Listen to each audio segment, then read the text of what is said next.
And welcome into a very special edition of Fifth Avenue Faceoff. Hi, I'm your host, Chris Mack. I'm waving to you right now if you're watching the podcast on YouTube. And to those of you watching on YouTube, hello. Be sure to click on that little bell below the video here so that you get notifications as soon as brand new videos from 93.7 The Fan are ready, as soon as they're uploaded and available. And that will include all new episodes of Fifth Avenue Faceoff. If you're listening to this, preferably on your Odyssey app, AUDACY. It's free. Download it today. Then be sure to tap that little check mark. See those three little dots up in the upper right-hand corner of your screen right now? Tap that. Okay, now following is what you want to do. You want to follow the podcast so you get notified as soon as new episodes are available. We will have another one after free agency, the first few days of free agency. So at some point next week, after some moves have been made by Kyle Dubas and other, I was going to call him a GM, other GMs and directors of hockey ops around the league, and rosters start to get a little more solidified. We'll see if we can't do a roundtable edition of Fifth Avenue Faceoff to get different thoughts and opinions on how the first few days of free agency have gone. So you want to make sure you follow the podcast inside your Odyssey app or subscribe inside iTunes. However you get your podcast, make sure you're getting notified as soon as new episodes are available, because you'll get that roundtable edition, like I said, next week after a few moves have been made and we're starting to set off towards the rest of the offseason. And then, of course, after that, training camp only about 2.5 months away for the Pittsburgh Penguins. And, of course, every time something happens throughout the offseason, we will keep you up to date. All of that being said, the draft has happened. We'll talk just a little bit about that first-round pick here briefly. The first-round pick, I love the name, by the way.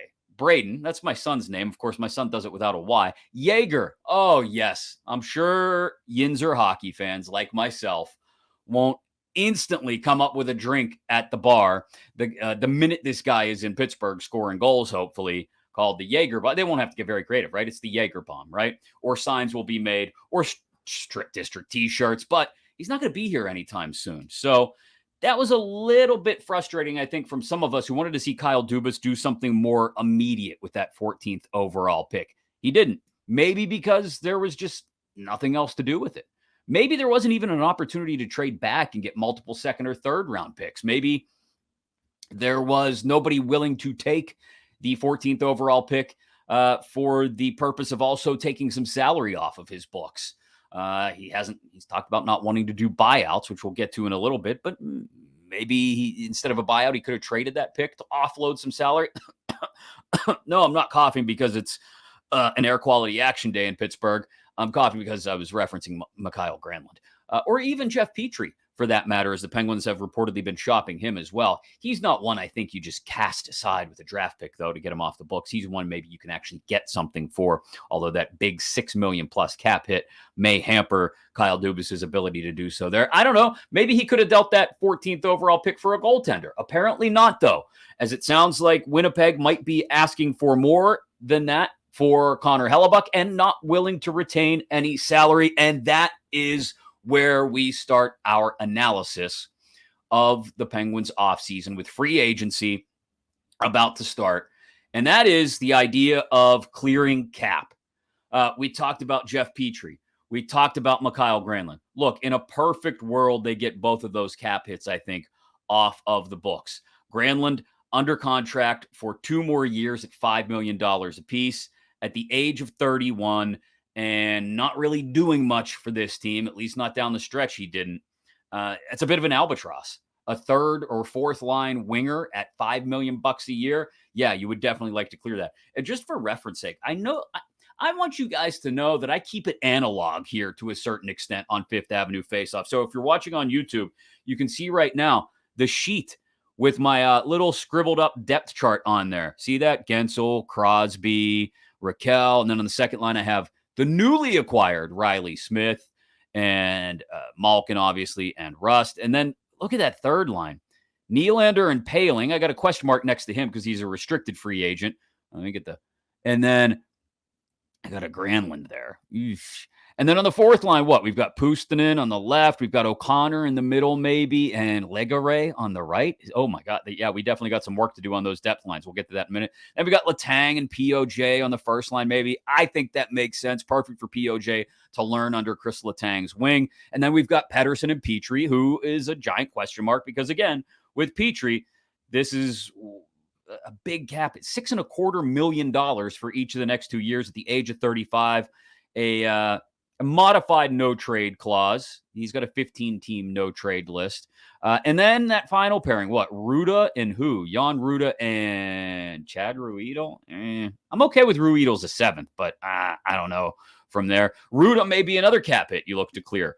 $2.75 million over each of the next 2 years at 32 years old if you think he can't keep up with things. And then we've got a mention of Ty Smith and Mark Friedman in there before we get to the goaltenders. Jarry, a big question mark because we think he'll probably get an offer somewhere else that the Penguins shouldn't be willing to match. And we've got Casey DeSmith, who's still under contract for one more year at $1.8 million. So for those of you watching on YouTube, I wanted to hold up the depth chart and show you that, yes, indeed, I'm still keeping it analog here on Fifth Avenue Faceoff. And the important thing, if you saw it down there at the bottom, $15.2 million still available in cap space. 15.2 as of about 2:30 p.m. Eastern on Thursday afternoon. That's after the acquisition of Riley Smith, which, by the way, I love. I love that acquisition because you get your second line left wing locked in for just the next 2 years. If they're going to keep Jason Zucker around, we're talking about a 5-year deal at least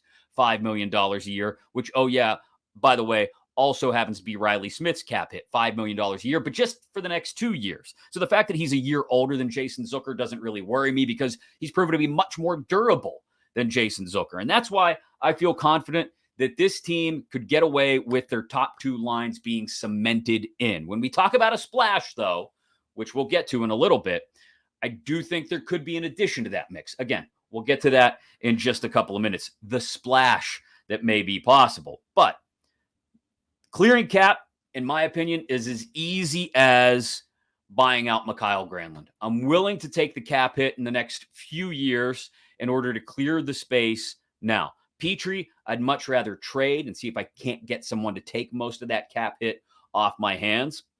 But those are your two big options, I think, for clearing some cap space. Let's presume, okay, as we start to build things out here, that let's just presume that the Kyle Dubas can clear. Let's say he can't deal Petrie, okay? We'll start with that assumption. Or that if he does, he's got to keep like $4 million of the cap hit. And let's presume that with buying out Kyle Granlund, he's able to clear a couple $1 million more in cap space. So let's assume that however he does it, however creative Kyle Dubas gets, he clears another, we'll be conservative and say $5 million of cap space, all right? So our 15.2 that I had down there in the bottom right-hand corner, again, if you're watching along on YouTube, that's going to change. We're just going to say 20. We're going to go back to a flat 20, okay? Let's say we've got $20 million in cap space. Pardon the chicken scratch. I hope you can read it. $20 million in cap space. What are we going to do with that? Well, now that we've cleared the cap space, let's talk about the next biggest hurdle that needs to be cleared. And we all know that's the goaltending situation. And specifically, the Connor Hellebuyck sweepstakes, which, as mentioned a couple minutes ago, sounds like it's going to be up to whichever team wants to bring Hellebuyck in to take on all of that salary, which, look, 1 year at about 6.1, 6.2 million. I'm okay with that. I'm okay with that. Even if I've got less than 20, to be quite honest, although 20 is a nice round number. If I'm bringing on an elite number one goaltender, and I don't have to worry necessarily about who a 1B. I just know I've got a decent backup in DeSmith available to me now. Then I bring Hellebuyck in, and I suck up the entire $6 million in cap hit for this 1 year. I do it. I get it done. And if it means I got to trade next year's first rounder, I'm okay doing that. It sounded like earlier this morning, the day after the first round of the draft, teams were starting to talk about, and you started to see moves made with first round 2024 picks in mind. If I'm the Penguins, and that's all it takes to get Connor Hellebuyck, and it sounded like, at least according to Sean Gentili of The Athletic when he was on with the PM team on 93.7 The Fan last week, that it may have been as simple as a first-round pick for Hellebuyck. If that's what it takes, and you can get it done with next year's first-rounder, do it. Absolutely. I do it, and I bring Hellebuyck in, and then I've still got, $13, $14 million worth of cap space to play with going into free agency. So there we go. The Hellebuyck sweepstakes, I think if you can win it with just a first-round pick going back to Winnipeg, I'm good with it. Get it done. Eat the whole salary.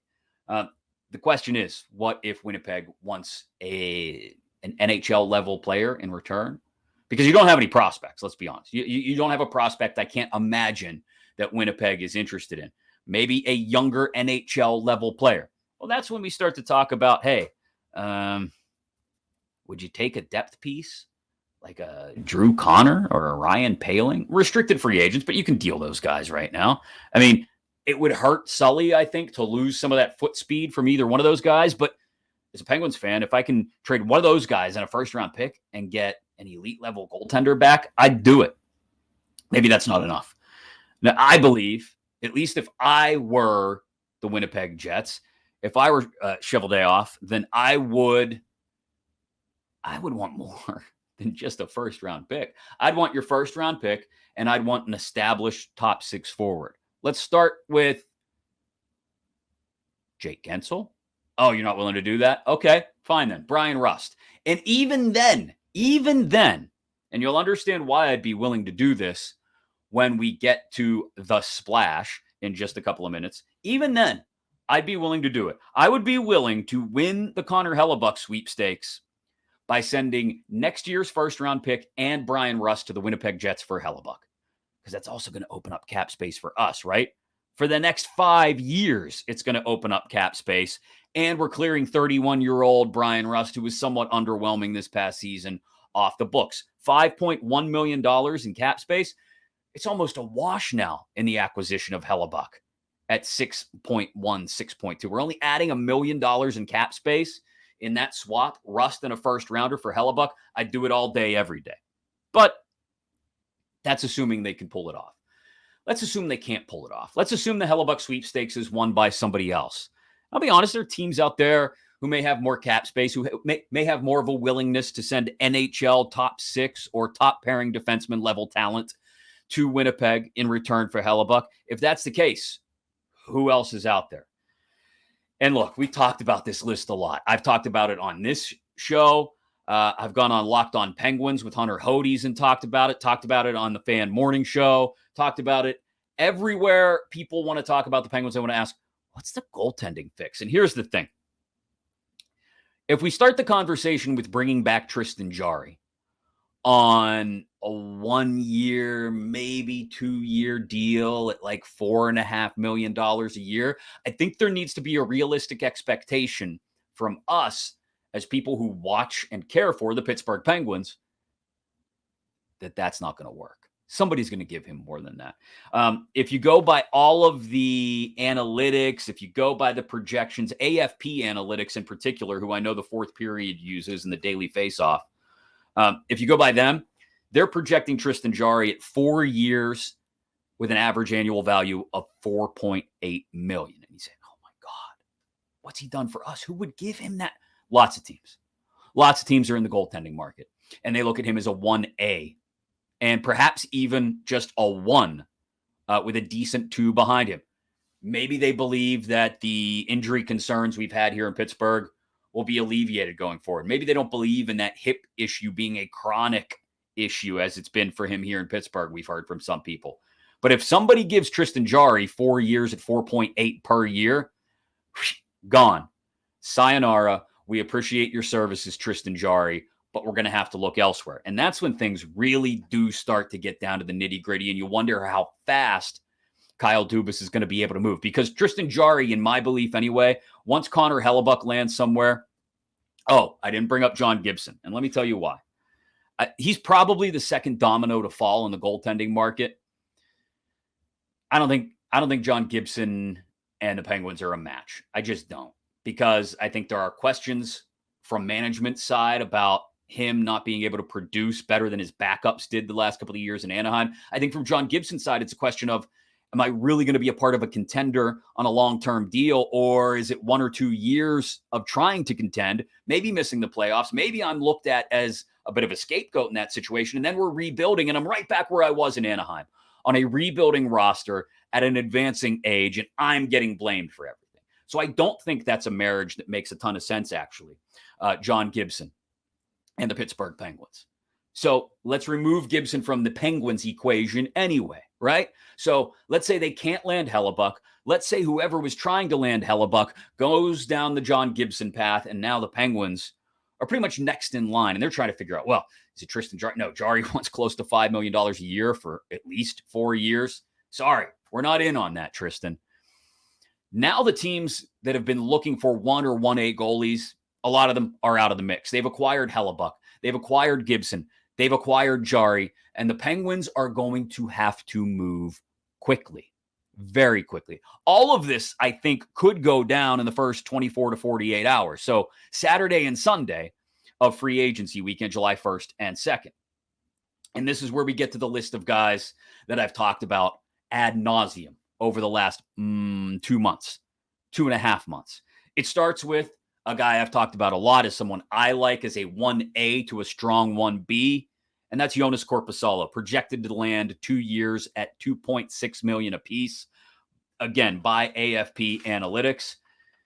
6'3", 192, only 29 years old, inconsistent, but played really well when he got to LA after being moved over from Columbus and had a better team in front of him. As a 1A playing 55 games, I like him with a strong 1B behind him. We can question, I think, whether Casey DeSmith is that strong 1B or not. If you're going into the season with Korpisalo and DeSmith, I don't know if you're necessarily feeling very confident. I think you'd have to upgrade your 1B at that point and be willing to move on from Casey DeSmith. Who would that 1B be? Well, I think there's a great name in mind when we start to look out west based on how things may shake down in Vegas. And Adin Hill is the other name to keep in mind when we talk about the game of number one goaltender musical chairs. Let's assume Adin Hill stays in Vegas. They're able to keep him at 2 years, 3.5, maybe even up to $4 million a year. They're going to be pressured to. He just won them a Stanley Cup. So if Adin Hill stays in Vegas, that means Laurent Brasa, he's available.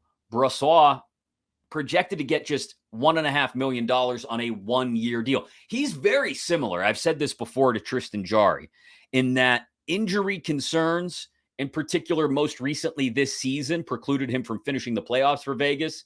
Injury concerns make him almost like I don't want to say a carbon copy, but a slightly older by a couple of years, Tristan Jarry, down to the fact that he's from British Columbia and is not necessarily a lock, stock, stamp it 1 or 1A. So Brassois as a strong 1B to Korpisalo, you'd be taking 2 goaltenders off the market then and probably doing so at only about $4.5 million of cap space. So you're spending less than you would on Jarry and DeSmith combined, who combined are probably going to cost you upwards of $6.5 million. So we're going to save a couple of million and possibly get better goaltending. That I don't have a problem with. I don't have a problem with Korpisalo and Brassois as my 2 goaltenders going into the season. 1A, 1B, one plays 50, one plays 30, and you hope that Korpisalo gives you more of what he gave the Kings down the stretch, and you hope that Brassois finally stays healthy enough that you can depend on him to be your 1B. The other options, aside from all the names I've already mentioned, we've talked about Hellebuyck. We've talked about Gibson not going to come back to Pittsburgh or come to Pittsburgh, I guess. Jarry, going to get priced out of the Penguins market, at least I believe so. Adin Hill, probably priced out of the Penguins market. It brings us down to really a bunch of 30-somethings. And if you're willing to lean on any of these guys as a 1A, I think there's only one I'd be really confident in as a 1A. And the other 3 guys probably looking at as a very strong complement to a 1A. So this is tough. You're going to have to stitch this together.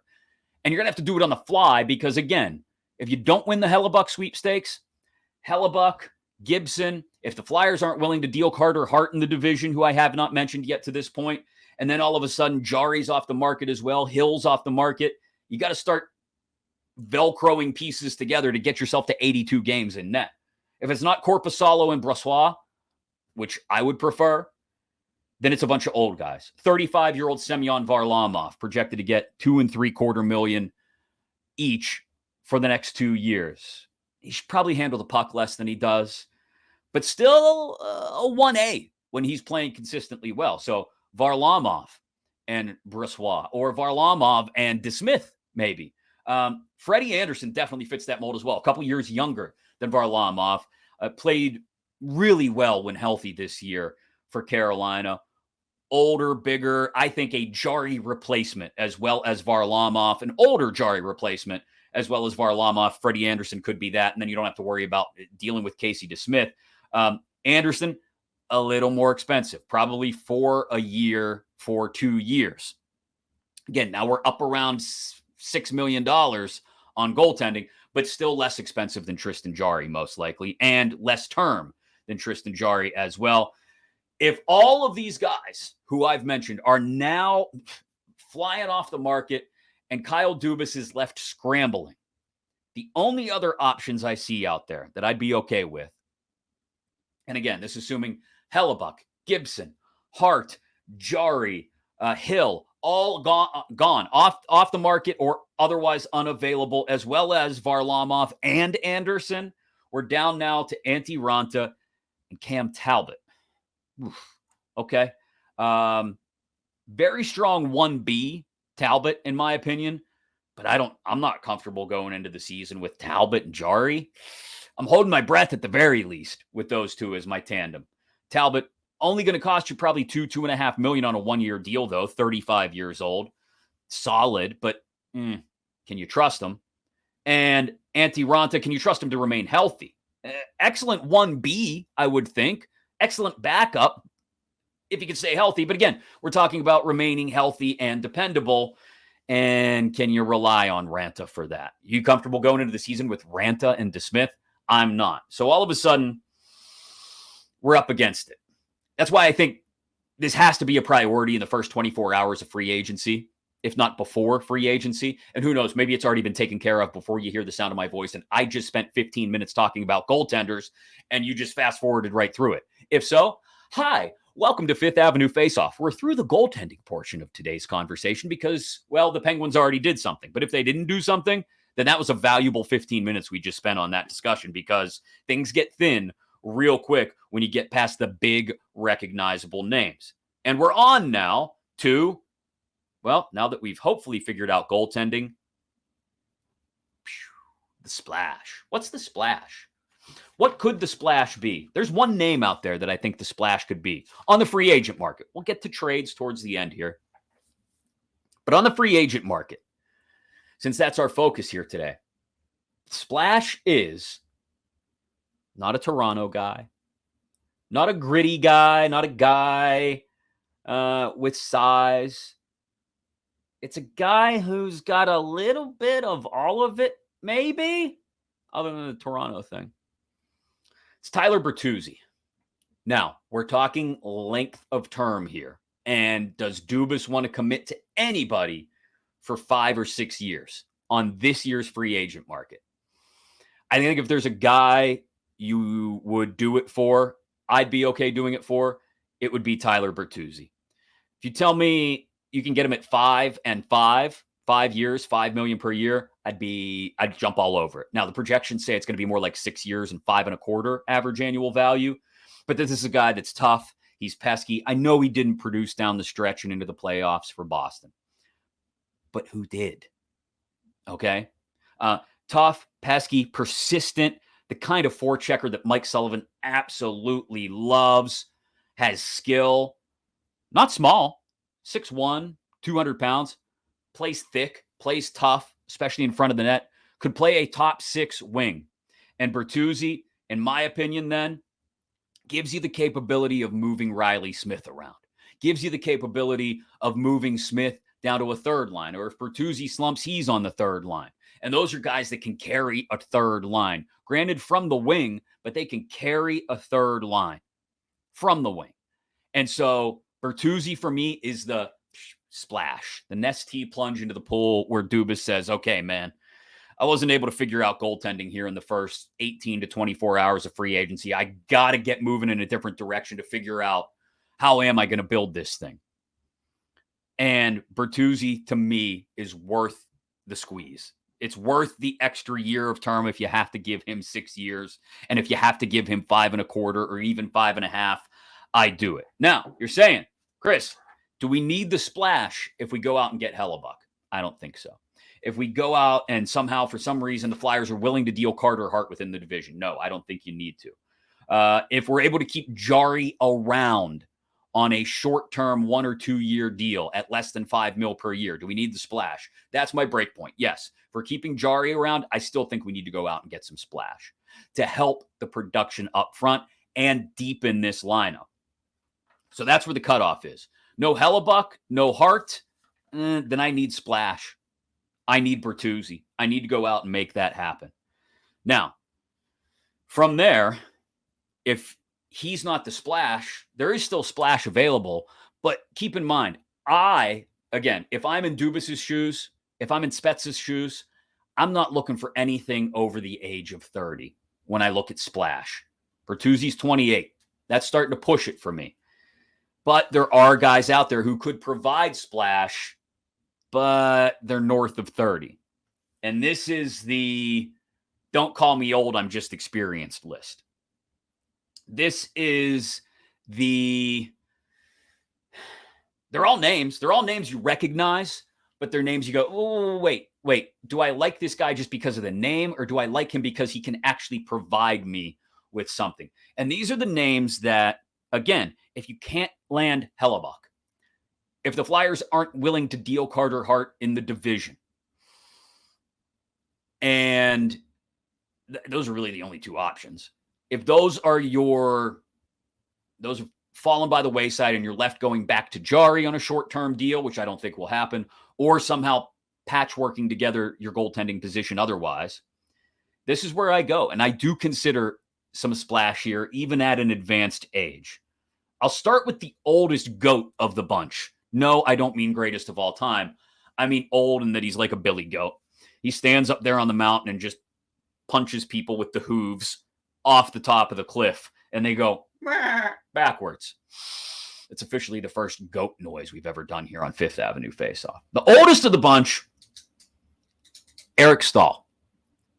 I know. What? Huh? 1 year, less than $1 million, though, or right around $1 million is what he's projected to get from AFP Analytics. He's still an old billy goat, 6'4", 200 pounds. You need somebody who is admittedly going to be streaky offensively and with his faceoffs, but has size, has awareness, and can function as a prototype 3C, third line center.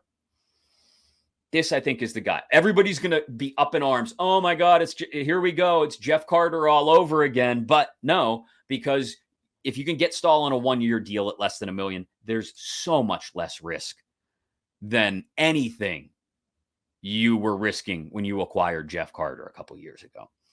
Now, that's not my favorite on this list, on the don't call me old, I'm experienced list. Staal is not my favorite. My favorite is probably Alex Killorn. Well, Alex Killorn or Ryan O'Reilly. And let me approach both of these from this point of view. You go, well, okay, O'Reilly is the first. He's a Dubas guy, right? Or at least a guy that Dubas has acquired recently guy. And I would say, yes, absolutely. That's part of this. I think Dubas likes him. He went out and traded for him just a few months ago. So O'Reilly, though, projected to get overpaid, let's be honest. $5.5 million a year at least 3 years. But this is your prototypical high-level two-way center with size, who on some teams maybe a second-line center. Maybe a couple years ago, he would have been that second line center. Now, and especially here in Pittsburgh, he's a third line center with face-off skill, with leadership oozing out of him. Ryan O'Reilly, I like it in the don't call me old, I'm experienced category, because he is 32, and anything more than 3 years, I don't think I'm committing to. But O'Reilly, O'Reilly, to go with Riley Smith. Oh, I love the names now. Lots of hockey names. That's probably my favorite on the north of 30, but still possibly worth it list.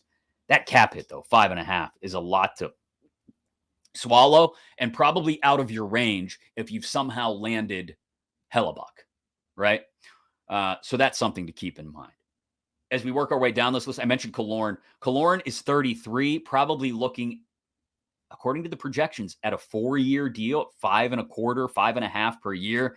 That's really getting to be kind of rich for me, given a 33-year-old a 4-year deal. But look, he's a good, responsible, two-way left winger who is coming off a career year offensively. So that's a guy who, again, is interchangeable, I think, with Riley Smith in that the hot one is playing on Malkin's left wing. The not so hot one is anchoring your third line. And the only issue would be it would have to be $5 million or less, and it would have to be 3 years or less. So it would require a real cooling of the Alex Killorn market. So O'Reilly, Staal, Killorn, all names we've mentioned. The other two are completely diametrically opposed to one another, in my opinion, as far as how you would use them anyway. And they are on the don't call me old, I'm just experienced list of free agents, at least free agent forwards, Vladimir Tarasenko and Noel Acciari. Let's start with Tarasenko. He's going to create an issue because he's going to want to play on his off wing, which Sullivan is not traditionally a fan of, but he's left-handed, is going to want to play the right wing, which is going to create an issue with Rust and Raquel over there. Because if Rust and Raquel are playing well, where is Tarasenko going? Where is Tarasenko going on the power play, for that matter, if you're to bring him in, especially if you're going to bring him in at least 3 years and just over $5 million per year? But this is a top 6 forward with an incredible shot, all kinds of skill, but he's never going to play 80 games either. And again, how do you fit him in on the power play? How do you fit him in on the right side? I presume you could put him on Malkin's line. That makes sense to a bunch of people, not just because of their nationality, but then that allows you to bump Rust down to the third line. Gives you a little bit of an anchor for the third line, not at center. The one I really like, I think, as we work our way down this list is Noel Acciari, because he can bump up to the right wing if Rust or Raquel is injured or otherwise ice cold. He loves contact. He's a bowling ball, right? He's just a bowl in a china shop, Acciari. For 5'10", he's 210. He's built. He's jacked. 31 years old, and you could probably get him on a 2-year deal at about $1.5 million per year.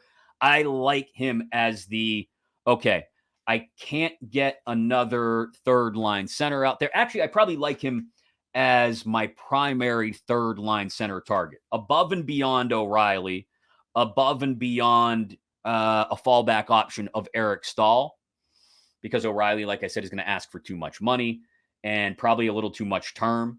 And so give me Noel Acciari. If you can get Acciari, and again, we're talking about a Dubas guy. Dubas just went out and traded for him as a part of the O'Reilly deal. This is perfect. This is just what they need. Physicality, but speed. Loves to forecheck and kill penalties. This is a Mike Sullivan guy, and he's only 31. And if you can get him at just 2 or 3 years at $1.5 million per, I'm in on Noel Acciari. And he's, you know what? I said O'Reilly was probably my favorite of the don't call me old, I'm experienced list. I take that back. Acciari at 31 years old, able to play third line center and bump up to a top 6 wing position in situations of dire need. He's my favorite here, actually. So Acciari, and at $1.5 million per, maybe $2 million max, depending on term, I like him a lot. So we're now through the goaltenders and the splash, if we can get it, and the don't call me old, I'm experienced portions of the list.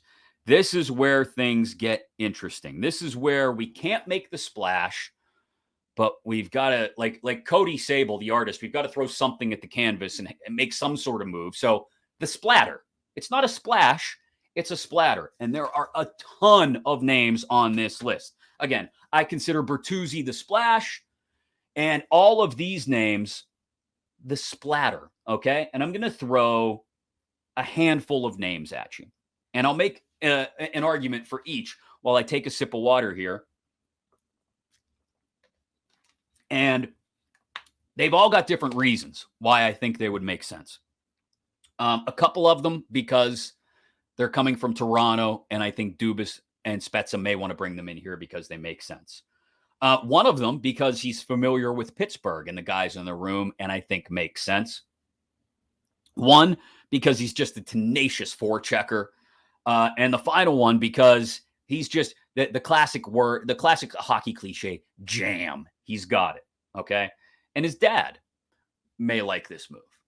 You know where I'm going with that one. So let's start with the Toronto guys. Michael Bunting and Alexander Kerfoot. Kerfoot's going to be less expensive, probably 4 years at around $3.5 million a year. He's a Swiss Army knife. He really is. You can use him anywhere in the middle six, I think, whether it's to center on a third line, play wing on the second line. This is Kerfoot, I think, because of the hands and the smarts, the ability to play 200 feet, I really like, and I think makes a ton of sense coming into a Kyle Dubas-led roster. Michael Bunting, going to be more expensive. I mean, we're talking at least 5 years probably at north of $5 million a year. For me, that's a little too rich for a middle six left wing, who admittedly does play a good 200-foot game, but I think is going to be overpriced on this market because of his production this year. So Bunting and Kerfoot, the Dubas guys. The Pittsburgh guy, or maybe not Pittsburgh guy, I shouldn't say that, but the guy who's familiar with Pittsburgh and familiar with the Penguins, if not with this management team, Evan Rodriguez. Yes, E-Rod. Talked about him a lot last year with our friends out in Colorado. Projected to get somewhere around 3 years, $3.5 million, $3.75 million per year, which means he's looking to cash in on this contract. I don't know if that makes him right for the Penguins, though, in this environment. Versatile, we know that in that middle six, occasionally going to be able to bump up when he's hot to play on a second line wing, but perhaps more of a third line winger, especially when he's not necessarily hot. But again, great shot when he's on and familiar with the organization. The guy that I think makes a ton of sense and probably ends up being the best option if we're looking for not a splash, but a splatter. Again, we're just, like I said, like our guy Cody Sable, throwing paint at the canvas and just splattering it, is JT Compher from Colorado. Projected to get a 5-year deal, though, but he's only 28, so I'm okay with that, I think, as long as we can keep it at $5 million or less. This is, especially if you're forced to deal Rust to Winnipeg, if that's something Winnipeg would be interested in. You're telling me I got to deal next year's first and Rust to Winnipeg for Connor Hellebuyck? Here's my Brian Rust replacement in JT Compher, because he can play the right side. He can play left wing as well. Versatile on the wing. Has a good defensive conscience. Could maybe kill penalties like Rust has done in the past. Can play a little more physical, I think, than Rust. Tenacious on the forecheck. A Mike Sullivan guy all day, JT Compher. If you can get him at 5-ish, no more than 5.25, and preferably 4 years rather than 5. But okay, if we got to go 5, he's 28 years old. I could do it. I'd go with Compher. The other name on this list, other than Kerfoot and Bunting and Rodriguez and Compher, is, I mentioned his dad, very good friends with Mario, comes back for the fantasy camps from time to time, Max Domi. Max Domi projected, though, at a 5-year term, according to AFP Analytics, at nearly $5 million a year, 4.75. I think plays with a style that the Penguins could really use. Likes to agitate. He's got some jam, but that can lead to some defensive liabilities from time to time. He's got skill, too. He's not his dad. He's not a scrapper. He's not a fighter. Don't get confused. Max Domi is not his dad, Ty. Middle six wing, third line center, versatile, but like I said, with a little more jam than an E-Rod or even a Kerfoot, and certainly more jam and grit than a Bunting. I prefer Compher, I think, but Domi, I think, as a secondary option is right there on that list of that handful of guys I gave you for maybe not splash if you're not in on Bertuzzi, but a little bit of splatter. We throw some paint at the canvas. And now we're talking about building out some depth as well. Or, as I said, in Comfort's case, if you're forced to deal rust to either create cap space or just send some resources back to Winnipeg in a Hellebuyck deal, there you go. That's a possibility. So all that now, what happens when we've either made a splash or a splatter? Hopefully we've solved the goaltending issue, and perhaps we've moved past the please don't call me old, I'm just experienced guys. We've moved on to the ripple effects, right? Now we're looking to fill out the depth pieces. And again, I've got about a handful of names that I think make sense here. And bear with me, because there's primaries and there's secondaries as far as the ripples go. The primaries would be, and I'll throw, again, a handful of names out there for you. They would be, I love this guy because of his size, Pierre Engvall. I really like him. A strong forechecker, valuable depth forward who can play multiple positions. Just needs to finish a little bit more offensively, but 6'5", 214. Fill him out a little bit more, maybe. He's 27 years old. If you could get him for 4 years at less than $4 million a year, I love that. Love that, because I lock him into a third-line left wing for the next second line left wing at times too, depending on how long Riley Smith sticks around for the next 3 or 4 years. Other options, Miles Wood, who's a little bit cheaper, probably $2.5 million a year for the next 3 years. Another Swiss Army knife in the middle six with skills, hands, and smarts. A former Penguin product, or former Penguin prospect, I should say, Oscar Sundqvist out there as well. Nick Ritchie out there as well. If you're looking for more size, 6'2", 230. He'll beat you up in the corners, big net front type presence. He's a sledgehammer when maybe you'd rather have a scalpel. But both of those guys, options, as we're looking for ripples to fill out those depth pieces on the bottom six around a Nylander and a Poehling and an O'Connor. Hopefully not a Granlund. Brings me to another set of 5 guys that I really like for ripple maneuvers as far as depth forwards go. Ryan Donato, I like. Handsy, although not great feet, I guess. Not great foot speed. Middle six winger, third line center. Same thing goes for Tyler Mott. Probably not a center, but strong away from the puck, persistent forechecker. You're going to get him at maybe $1 million, $1.5 million, and maybe only on a 1 or 2 year deal. And then Joel Kiviranta, smart, good away from the puck, but small, only like 5'10", 5'11", 180, 185, a depth winger. And again, at about $1 million probably on a 1, maybe no more than 2 year deal. And all of a sudden we're around, as we're talking about ripple moves now for the depth forward pieces, to the former Penguin portion of our broadcast, Teddy Bluger, Danton Heinen, Zach Aston Reese. Yes, I mentioned all 3 of them because all 3 of them fit the bill, to be quite honest. If you can get them at 2 years and less than $2 million a piece, which I think you could get any of those guys at, the projection on Danton Heinen a little high, 3 years, 2.5 per year. But all of those guys fit, and you've seen them work in your bottom six, especially Bluger. So lots of names out there to fill out the bottom 6 around Poehling, Nylander, and O'Connor. And those are the ripple moves, in my opinion, that you can make that help fill out the roster. There's a couple guys left that I mentioned, to be honest, just because they're big. Those guys, just because they're big, and I do think size is important, okay, are a guy we recognize from here in Pittsburgh. The just because they're big category gives us just 2 names, and they are Radim Zohorna. Oh, yeah, Big Z, I'm going there. And Julien Gauthier. You probably don't know. Maybe you do know Gauthier. Let's start with Big Z, though. Radim Zohorna, projected to get a 1 year, $750,000, $775,000 level kind of deal. Out there on the market by AFP Analytics, familiar with the organization, versatile in the bottom 6, doesn't score or go to the net, I don't think, as much as we'd like to see. But again, 6'6", I'll take the space eater, I think, on the bottom six to help fill out around Nylander, Poehling, O'Connor. Don't know if he'd be able to keep up with them, though, and we question how much Mike Sullivan really likes him. The other guy I mentioned, I think Sully could learn to like this guy if he could play 200 feet. Julien Gauthier. Gauthier projected to get about a year and $850,000. Underwhelming despite his pedigree and his size, 6'4", 225, 230. A bit of a reclamation project.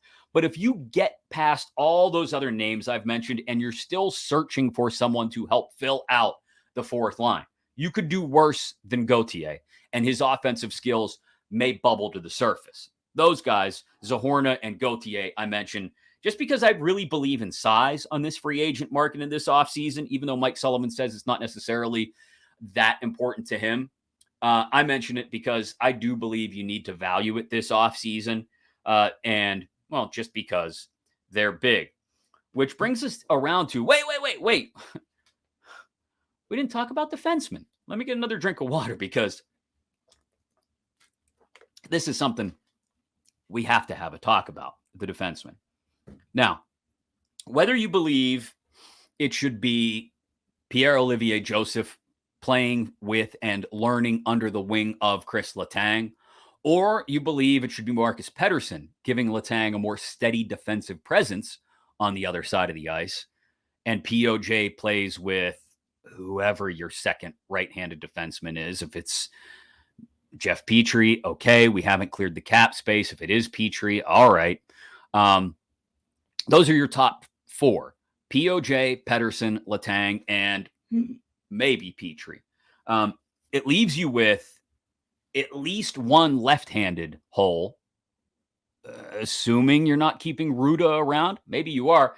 And at least one right-handed hole, if not two right-handed holes. So let's real quickly talk about the defensemen that are out there, and I think you can take a look at. This is dependent, though, upon did you make the kind of moves with goaltending that you wanted to make, and have you been able to fill out your depth forward pieces to this point? Because I honestly think if you have to, I'm not excited about this, but if you have to go into the season with those five as your guys, POJ, Letang, Pettersson, Petrie, and Ruda, I'm okay with it.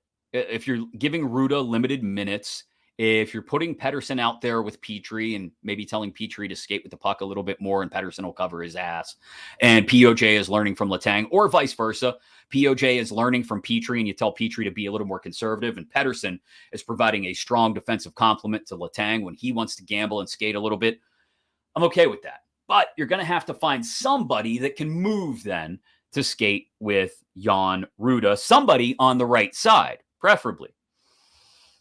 I think I like a guy. And I think even though he's not skillsy, he's safe, he's solid, and he's a right-handed defenseman who you can get for probably 2 years at less than $2 million a year.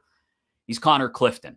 I like him because he does play, like I said, with a little bit of size, and he's only 28 years old. The other right-handed defenseman that I like out there, but to be quite honest, is not coming in to play a third pairing role, is John Klingberg, and you're going to have to spend for him. He's almost dependent on Petrie being cleared off the books, and everything else you've done on the free agent market has been at a bargain rate, and you've got cap space left sitting around, and you want to maybe, this is like a mini splash on the blue line, in essence, would be Klingberg, because you're probably talking 3 years, you're probably talking at least $4.5 million. If you follow the game at all, you know, smooth skater, smooth puck handler, big shot, but defensive liability. That's where you would pair him, Klingberg, with Pettersson and let POJ play up top with Letang.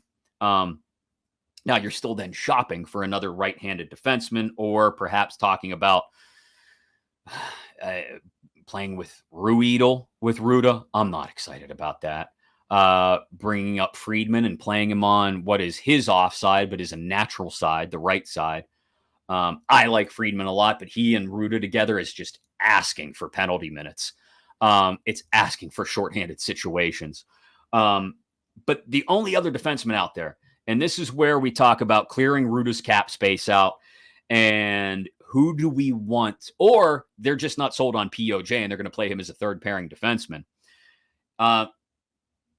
Calvin DeHaan, I think, is a great option for a guy you can bring in a little older, 32, but you can get him at 2 years, probably $1.5 million, no more certainly than $2 million per year. Has never really paid off on what some people thought his offensive pedigree was, but he's safe, he's sound. He's not physical, but he's safe and he's sound. Safe and sound. Remember that song? I can't sing it very well because I'm a bad singer. Calvin DeHaan on the left side, if you've cleared Ruda's cap space out, is going to be a safe option with whoever's on your right side. The only other left side defenseman that I'm necessarily keeping an eye on maybe, but again, if we've got POJ and Pettersson around, the only way this guy makes sense is if I really believe in POJ. Pettersson's been traded maybe. Pettersson has gotten me, I don't know, Hellebuyck in a deal. And I didn't have to give up a first-round pick. Maybe I gave up a second-round pick. Or maybe even I did have to give up the first-round pick and Pettersson for Hellebuyck. Then maybe you make a call to the ghost, Shane Gostisbehere. 4 years, $4.5 million a year probably. Skilled.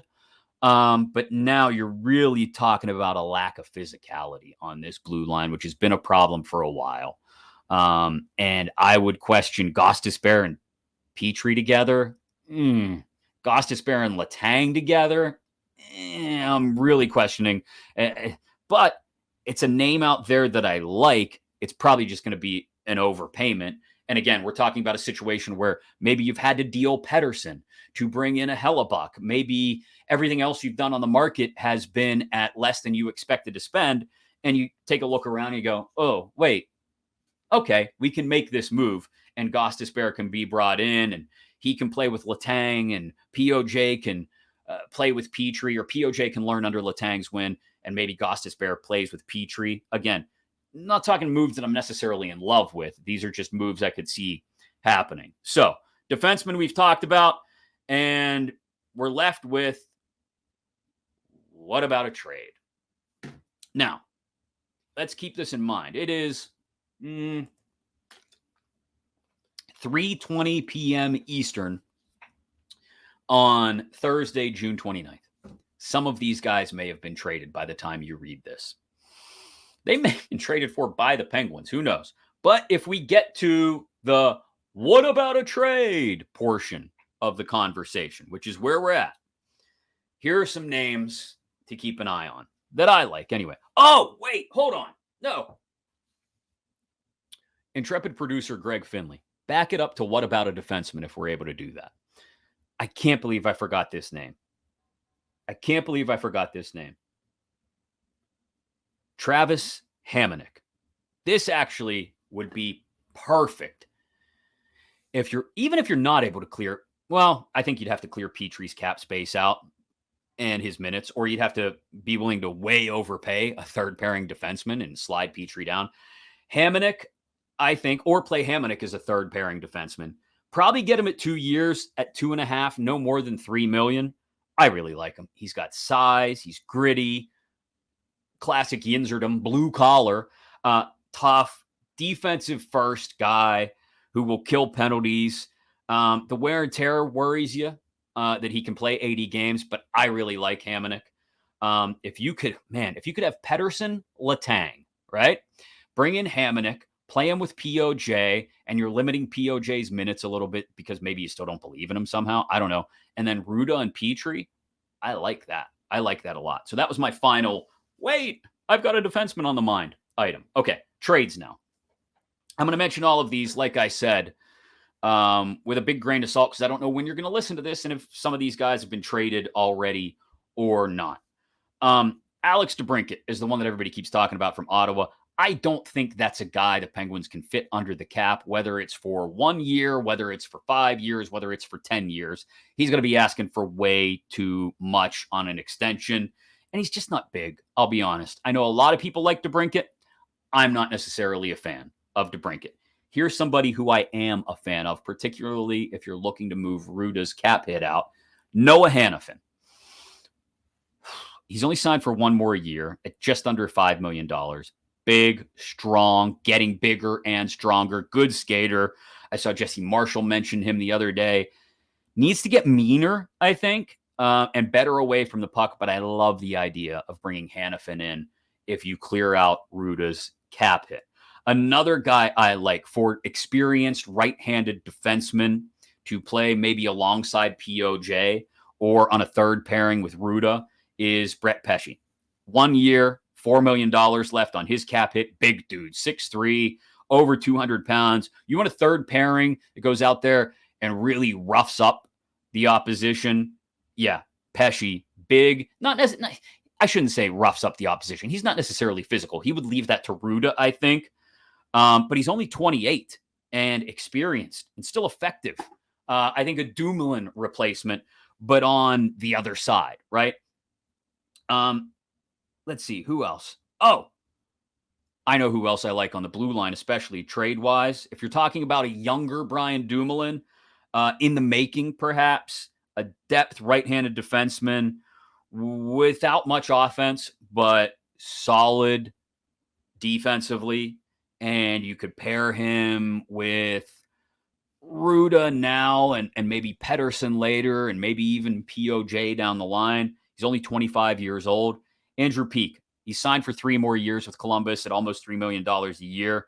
I don't know what you'd have to give up, probably a little more than you're comfortable with, but he's got size and, like I said, responsible. He's one to keep an eye on.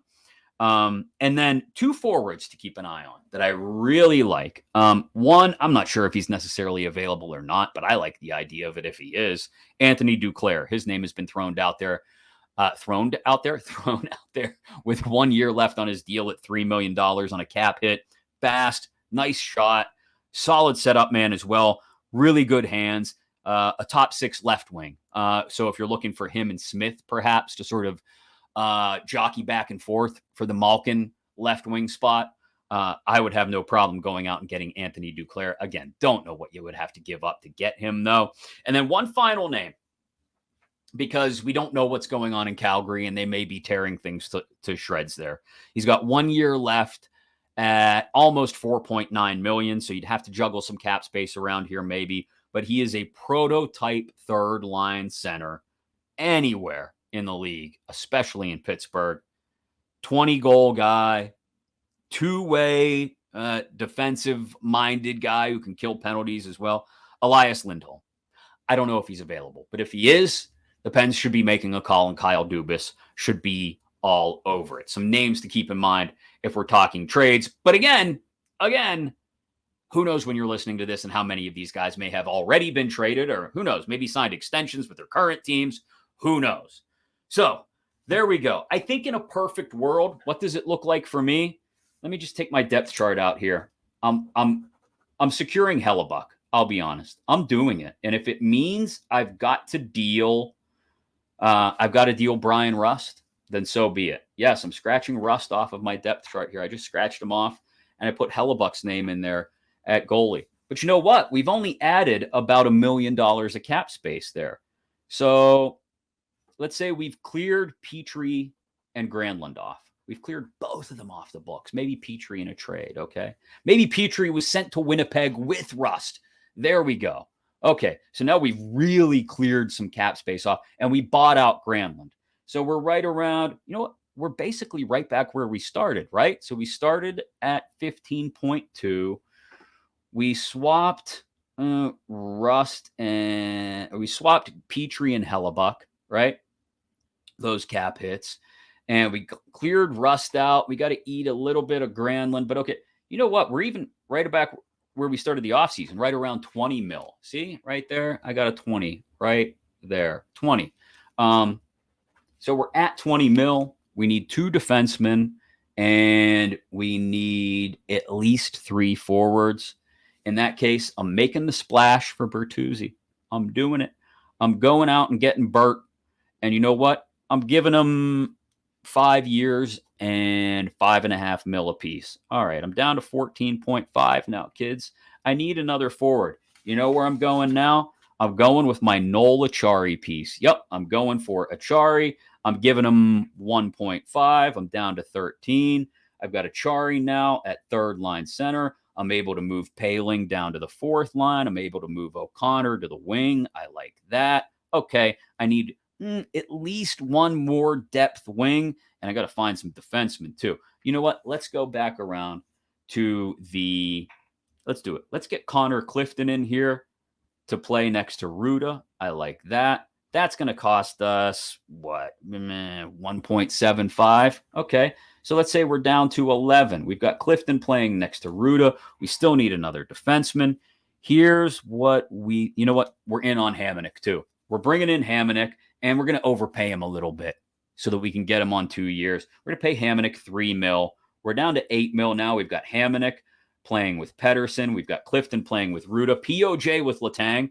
Or, again, we can always swap POJ and Pettersson depending on how things are going. I wouldn't mind POJ learning from Hamonic, an experienced defenseman at 32 years old, and playing next to him.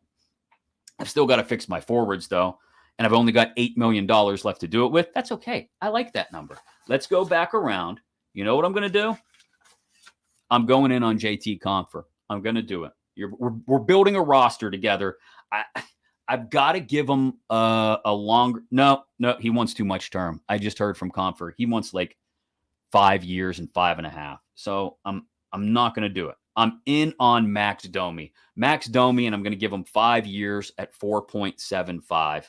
So, do I want to do that though with a Jarry already in the mix? Yeah. You know what? I don't.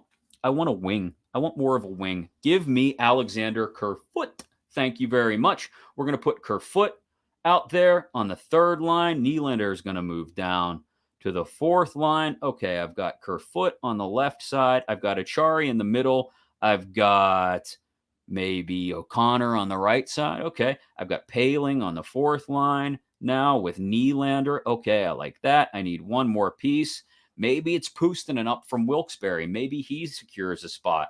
I mean, I've still got another $4.5 million left. I don't know. What do you guys want to do with the $4.5 million? Oh, I know what I want to do. I've got it. I've got the solution. Nylander is going to move over to the right side. I know we're playing some guys on their off wing now, but it's the bottom six. I think we're okay with it. We're going to go out and we're going to get some size for that fourth line. We're going to get Pierre Engvall. And now we've got 7 new pieces counting the goaltender. We have remade this thing in one off season, and the big three are still in place. All right, watch it with me here. Top line, still Gensel, Crosby, Raquel. Second line, Riley Smith, Evgeny Malkin, and Tyler Bertuzzi, left to right. Your third line, Alexander Kerfoot, Noel Acciari, and who do I have on the right side there? Oh, Drew O'Connor. Your fourth line, we've got Pierre Engvall, some size out there. I like it. Poehling, we've got speed, and we've got Alex Nylander, some touch as well. Our defensemen, POJ and Letang, Pettersson and Hamonic, and Ruda and Clifton. And then we've got Connor Hellebuyck in goal with Casey DeSmith behind him. And we've still got, let's see, how much did we pay? Do you guys remember how much we paid Engvall? Oh, we gave him $4 million. So we're down to about $500,000 in cap space, but that's okay. We filled out a roster that's going to take us to at least the second round, if not the Eastern Conference Finals next year. And we did it in just around an hour. Whew. There is your free agent primer, Penguin fans. Feel free to leave stuff in the comments on YouTube, and be sure to subscribe, okay? So you get notified as soon as we have the roundtable ready to go after all of this has been done. Maybe I'm being a little too, what's the word I'm looking for? A little too aggressive. But hey, you got to remake things and you got to go after it now, and you got to remake a lot of the depth. I think what we've done here today works. Let me know what you think. Be sure to subscribe again, both in YouTube and wherever you get your podcasts. And we'll do it again soon after we see how this all shakes out. It's been a joy. Chris Mack with you on Fifth Avenue Faceoff.